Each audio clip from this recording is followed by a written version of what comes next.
autre question, 250 000 personnes vivraient du narcotrafic. Comment peut-on encore parler d'état de droit dans certains territoires? Comment les maires font face au narcotrafic, aux armes, à l'insécurité aujourd'hui?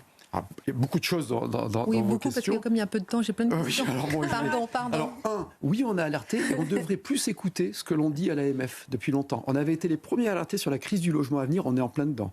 Nous avions été les premiers à alerter sur les narcotrafics, et comme on voyait que ça ne bougeait pas, je me souviens, j'avais dit, c'est même dans la ruralité. Oui.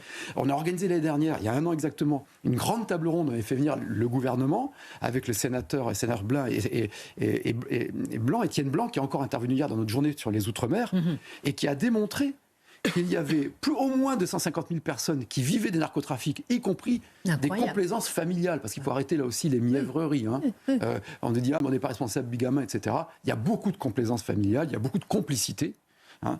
Et il faut vous rendre compte que les gens qui vivent du narcotrafic, de la drogue, sont plus nombreux que le total des gendarmes et des policiers. C'est à peu près 220 000 effectifs. Je rappelle ça. Le chiffre d'affaires de la drogue, c'est à minima 7 milliards. Tout le budget de la justice, c'est 10 milliards. Et donc, vous imaginez la puissance corruptrice de cette mafia.